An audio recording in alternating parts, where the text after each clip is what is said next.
베드로에 대해서 말씀을 살펴보고 있습니다. 우리는 지난주에 가이사랴 빌립보에서 제자들의 신앙 고백, 특별히 제자들의 대표로 베드로가 신앙 고백하는 내용을 살펴보았습니다.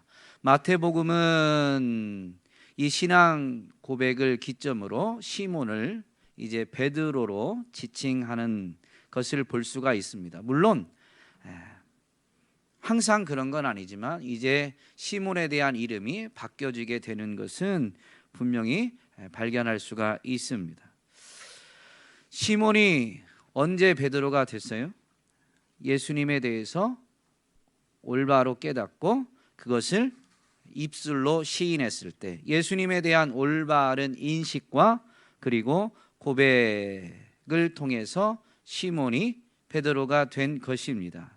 즉 예수님에 대한 인식과 그것을 입술로 시인하는 것은 분명히 믿음이고 믿음의 표현입니다. 그러므로 시몬이 베드로가 되는 것은 예수님에 대한 믿음에 의한 것입니다. 엄밀히 말하면 사람 자체가 아니라 예수님에 대한 믿음이 바로 반석이다라고 할 수 있는 것이죠. 베드로의 그 신앙 고백은 예수님이 어떤 분이시다라는 것을 깨달은 거예요. 그냥 성경에 기록된 베드로의 고백, 주는 그리스도시요 살아계신 하나님의 아들이십니다 라는 이 표현을 제가 지난주에 좀 한마디로 바꿔서 말씀을 드렸었는데, 예수님은, 사람들은, 세상은 예수님을 사람으로 알지만 우리는 그렇지 않습니다.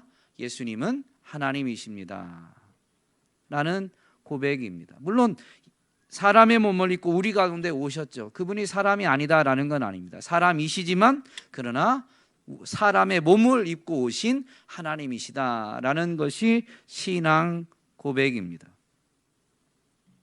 그러면 이 신앙 고백을 한, 이 신앙을 가진 베드로는 이제 굳건한 반석인가요? 아니면 반석은 반석인데 아직도 좀 부족한, 마이클 카드 박사님, 목사님, 신학 박사이시기도 하고 목회자이시기도 하니까 어쨌든 그분이 쓴 책을 보면 깨어지기 쉬운 반석이라고 베드로에 대한 책을 썼습니다.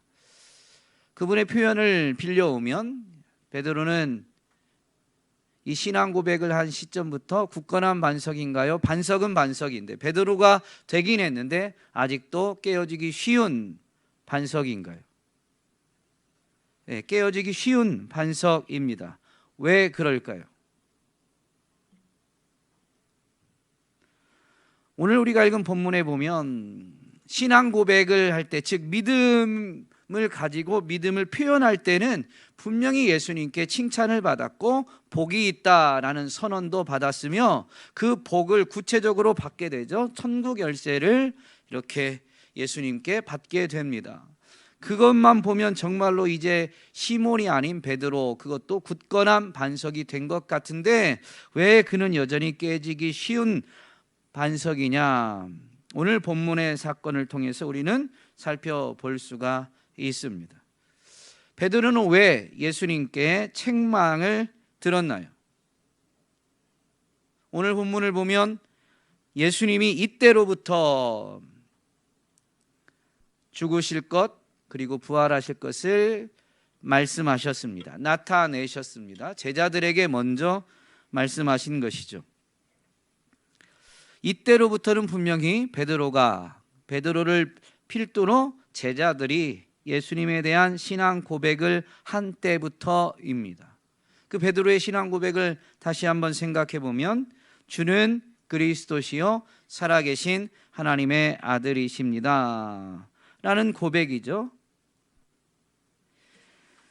그러면 이때 예수님을 일컬어서 그리스도다라고 했는데요. 그 그리스도다라는 말은 히브리어로 하면 메시아이고 그것은 기름 부음 받은 자라는 의미이지만, 단어적으로는 그런 의미이지만 구약에서 그 기름 부음 받은 자 메시아는 바로 택한 백성들의 구원자입니다. 예수님이 구원자이십니다라는 것을 하나님으로부터 오신 하나님으로서 우리를 구원하시는 분이십니다 라는 고백인 거죠. 이 고백을 하자 예수님은 십자가와 부활을 가르치셨습니다. 구원자로서 구원 사역을 이루실 것을 말씀해 주신 것입니다. 이것은 매우 중요한데요. 십자가와 부활이 왜 우리의 구원이 되느냐? 하나님이신 그분이 사람의 몸을 입고 십자가를 지심으로 인해서 우리의 죄를 담당하신 것입니다. 그분이 하나님이시기 때문에 모든 사람들의 죄를 담당하실 수가 있습니다.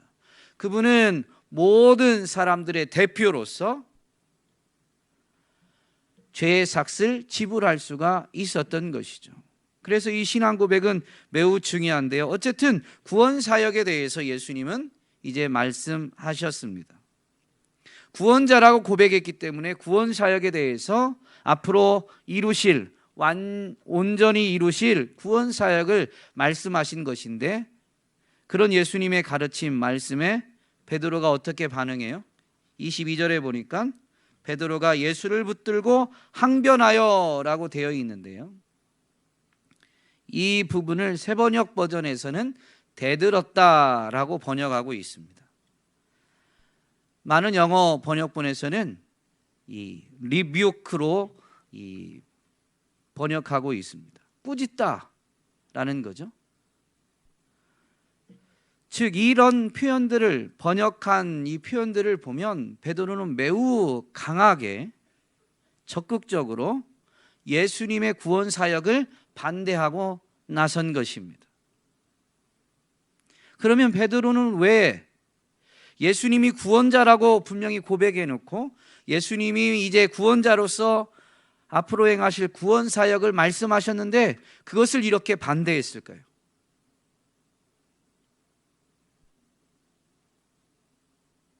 왜 반대했어요? 지금 이 맥락을 보면 구원자라고 고백을 했고 예수님은 그때부터 자신이 구원자다라는 걸 제자들이 안 때부터 구원 사역에 대해서 말씀하신 거예요. 그런데 베드로는 왜 이렇게 강하게 적극적으로 예수님의 구원 사역을 반대했을까요?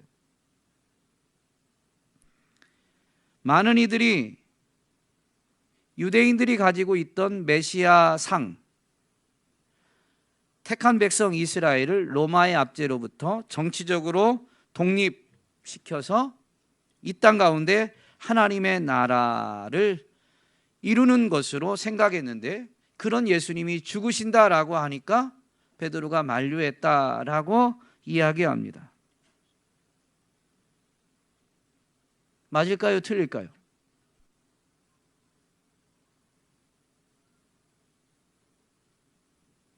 맞을까요? 틀릴까요? 우리가 알기로는 맞다고 해야 되는데 분위기상 틀렸다고 대답해야 맞을 것 같고, 유대인들이 그런 생각을 가지고 있었던 건 맞습니다. 그러나 베드로의 신앙 고백과 오늘 본문의 내용을 살펴보면 그런 생각을 가졌기 때문에 예수님께 지금 베드로가 책망을 받는 건 아닙니다.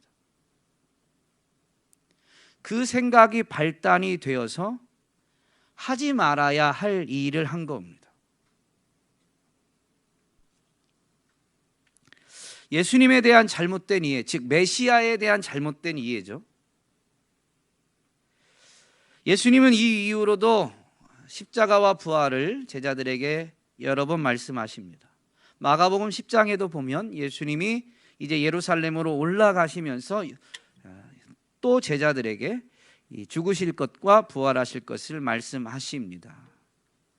그런데도 불구하고 그때 세베대의 아들들 바로 야고보와 요한은 이제 예루살렘에 올라가셔서 죽으실 것을 말씀하셨는데, 그리고 3일 만에 부활하실 것을 말씀하셨는데 이 야고보와 요한은 예수님께 간청이 있습니다라고 하면서 예수님께 자신들의 간청을 아뢰게 됩니다. 예수님이 뭐냐라고 물으니까 이렇게 자신들의 간청을 예수님께 알리죠. 주의 영광 중에서 우리를 하나는 주의 우편에 하나는 좌편에 앉게 하여 주옵소서. 예수님이 예루살렘에 올라가셔서 하나님의 나라를 이 땅 가운데 이루시면 예수님이 왕으로서 하나님의 나라를 이루시는 것이니까 저를 자신들을 형제를 하나는 주의 우편에 왕의 보좌 우편에 좌편에 앉게 해 주십시오라고 간청한 것입니다. 그러니까 예수님이 그들에게 이렇게 답변하시죠. 예수께서 이르시되 너희는 너희가 구하는 것을 알지 못하는도다. 내가 마시는 잔을 너희가 마실 수 있으며 내가 받는 세례를 너희가 받을 수 있느냐. 그러자 제자 이 야고보와 요한은 있다라고 합니다. 그런데 예수님은 그들의 답변에도 꾸짖지 않으시고 알지 못하지만 너희가 분명히 마시게 될 것을 말씀하시면서 그들에게 예수님의 이 이루실 하나님의 나라에 대해서 설명을 해주시는데 이렇게 말씀하십니다.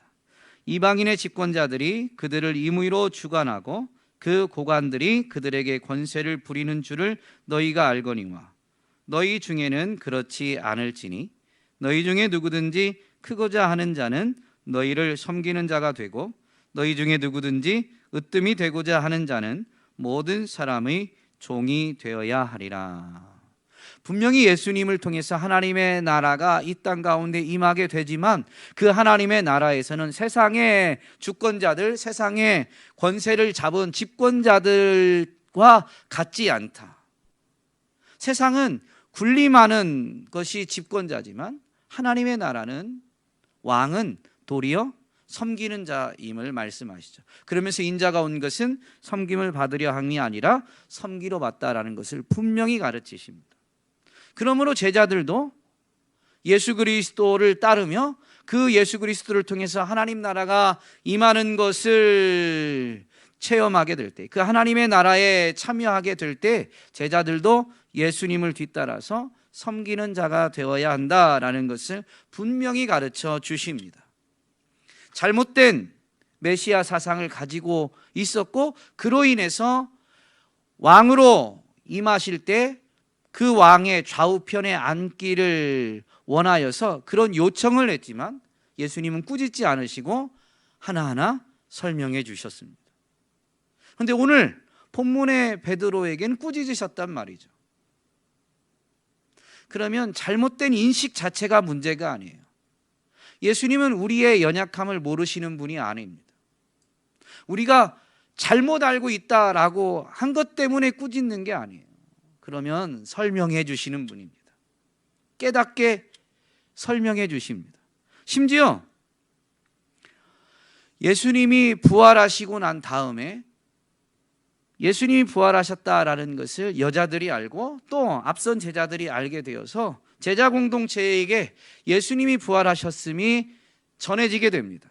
그런데 예수님이 정말로 부활하셨다라는 소식을 듣고도 엠마오로 내려가는 제자들이 있었습니다. 근데 그 제자들에게 예수님이 찾아오셔서 대화하시면서 그 예수님에 대해서 잘 모르니까 어떻게 합니까? 누가복음 24장에 보면 미련하고 선지자들이 말한 모든 것을 마음에 더디 믿는 자들이요 그리스도가 이런 고난을 받고 자기의 영광에 들어가야 할 것이 아니냐 하시고 이에 모세와 모든 선지자의 글로 시작하여 모든 성경에 쓴 바 자기에 관한 것을 자세히 설명하시니라. 예수님 정말로 부활하셨다라는 소식까지도 듣고도 엠마오로 가는 그 두 제자에게 예수님은 찾아오시면서 더디 믿는 그들에게 구약 성경 예수님에 대한 그 말씀들을 인용하면서 설명해 주십니다. 그래서 정말로 예수님이 그 메시아이심을, 그러므로 구약에 예언된 대로 부활하신 그분이 진정 메시아이심을 자세히 설명해 주신 것이죠. 그러면 이렇게 메시아에 대한 잘못된 이해와 기대를 가지고 있는 자들에게는 예수님이 이렇게 설명해 주셨다면 베드로는 왜 책망을 받은 것일까요?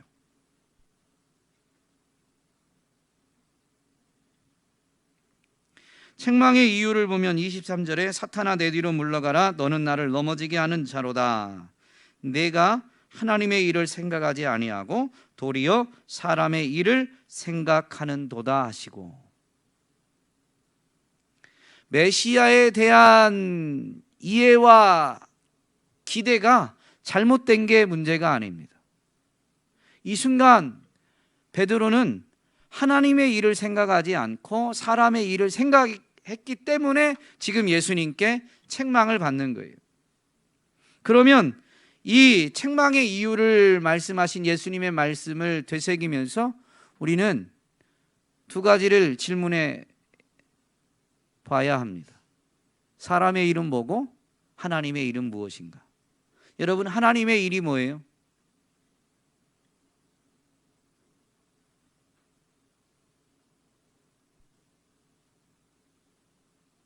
하나님의 일이 뭐예요? 네?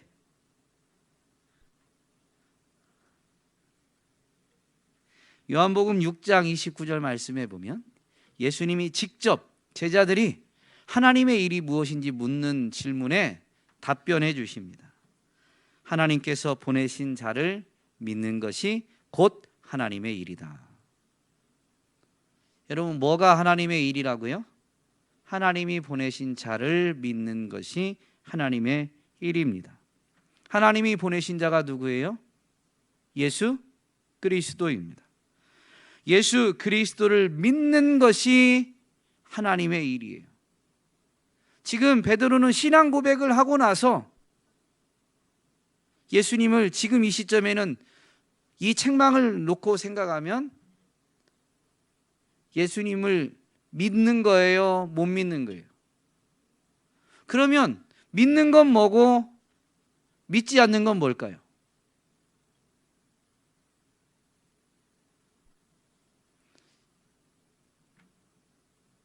믿는 건 뭐고 믿지 않는 건 뭘까요? 이어서 예수님이 제자들에게 이렇게 가르침을 주세요. 24절에 보니까 누구든지 나를 따라오려거든. 여러분, 하나님이 보내신 자를 믿는다라는 게 뭐냐면요, 물론 마음으로 믿고 입술로 시인하지만 그 믿음이 진짜다라는 것은 무엇으로 입증돼요? 삶으로 입증되는 겁니다. 사도 바울에 대해서 우리가 살펴볼 때 바울의 그 고백, 나는 믿는 바를 말하노라. 믿음은 그냥 생각만이 믿음이 아닙니다. 그것은 말이 되고 행함이 되는 거예요. 그게 진짜 믿음인 거죠. 베드로는 지금 이 시점에 예수님을 믿지 않은 거예요. 바꿔 말하면 예수님을 따르지 않은 거예요. 그럼 예수님을 따르는 건 뭐예요?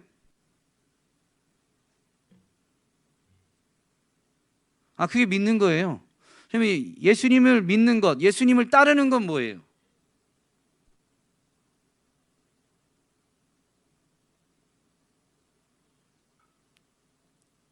그분의 말씀을 순종하는 겁니다. 그게 따르는 거예요. 누군가를 믿는다라고 하면 그가 말하는 것을 믿게 됩니다. 누구를 믿는다라고 하면, 제가 강충성 목사님을 믿습니다. 그런데 강충성 목사님이 뭐 말했는데 에이 거짓말, 이게 믿는 거예요? 그렇구나.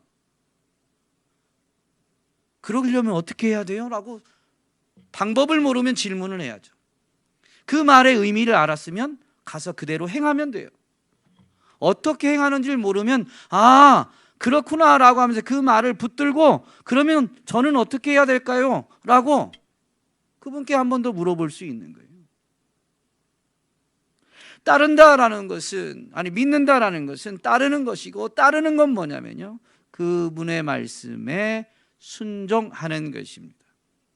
예수님을 따르기 위해서 필요한 게 뭐냐면요, 자기 부인과 십자가를 지는 거예요. 먼저 필요한 게 자기 부인입니다. 자아가 너무 살아있으면 그분의 말씀에 순종할 수가 없어요. 그래서 먼저 자기를 부인해야 돼요. 자기의 경험, 욕심, 자신의 지혜, 자신의 계획은 연약하다라고 인정하고 그것을 부인해야 돼요. 그게 옳은 것이 아니다라고 그분을 따르기 위해서는 이것을 내려놔야 돼요. 그리고 십자가를 지는 거예요. 십자가가 뭘까요? 예수님의 십자가는 뭐예요?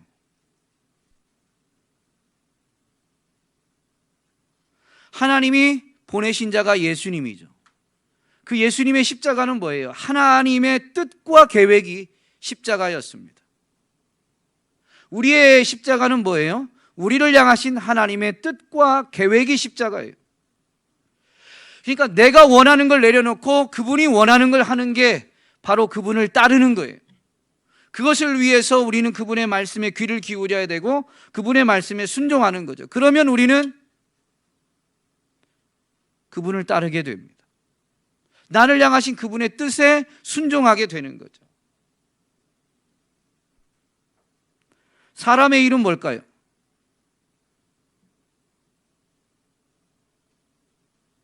내 생각, 내 계획인데 그걸 좀 바꿔보면, 오늘 본문 안에 있는 말씀대로 생각해 보면 뭘까요? 25절에 누구든지 제 목숨을 구원하고자 하면 잃을 것이요 누구든지 나를 위하여 제 목숨을 잃으면 찾으리라. 사람이 만일 온 천하를 얻고도 제 목숨을 잃으면 무엇이 유익하리요? 라고 말씀하십니다. 이 25절과 26절을 보면 사람의 일이 뭐냐? 자기가 자기 목숨을 지키고자 하는 겁니다.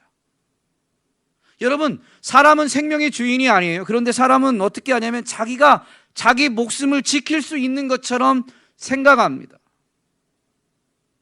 그러면서 자기가 자기 목숨을 지키려고 해요. 자기 건강 지키려고 합니다.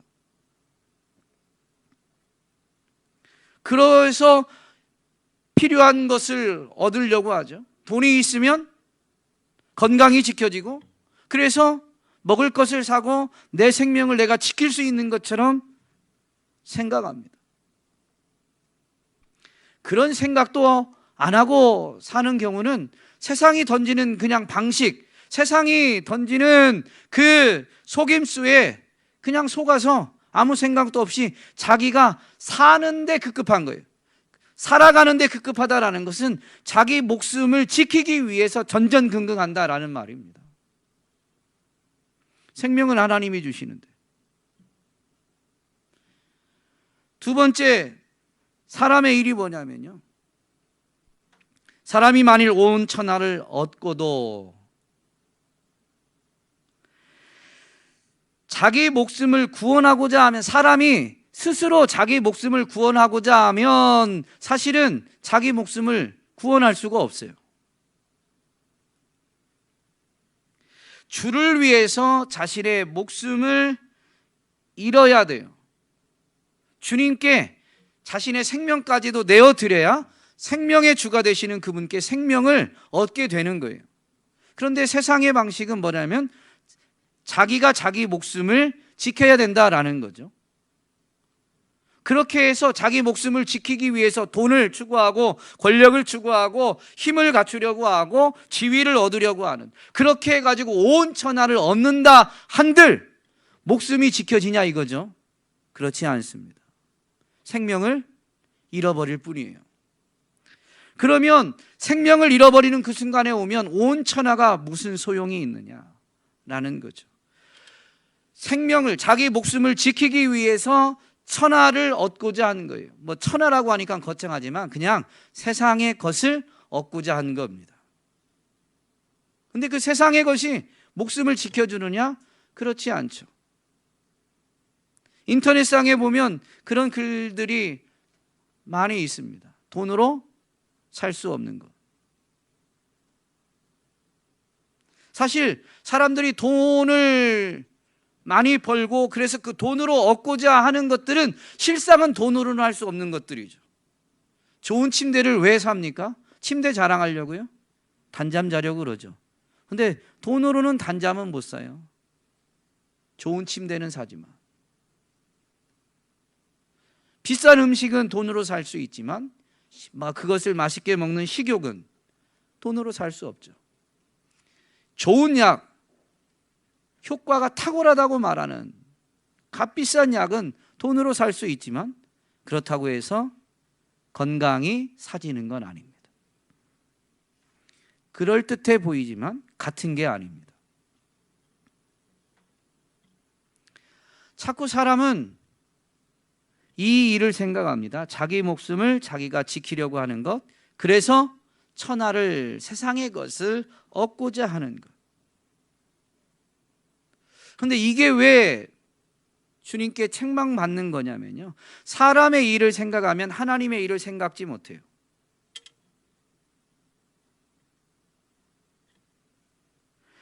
하나님의 일과 사람의 일이 충돌할 때는 양자택일입니다. 둘 중에 하나를 선택해야 되는데요, 사람의 일만 생각하니까 하나님의 일을 생각할 수가 없는 거죠. 하나님의 일을 행하시는 예수님을 분명히 주와 그리스도다라고, 하나님이시라고 고백해 놓고 그 예수님이 구원의 사역을 말씀하실 때 그 말을 무시해 버린 거예요. 이것을 바꿔 말하면 예수님의 말이 틀렸습니다. 제 생각이 옳습니다. 제 말이 옳습니다. 라는 의미예요. 그래서 예수님이 누구시다라고 앞에서 주는 그리스도시요 살아계신 하나님의 아들이십니다. 즉 예수님은 하나님이십니다라고 고백했어요. 하나님이시라고 말해놓고 그 하나님의 생각, 하나님의 말, 하나님의 계획을 지금 무시해버리는 거예요. 그래서 어떻게 해요? 불순종하고 도리어 회방하게 됩니다.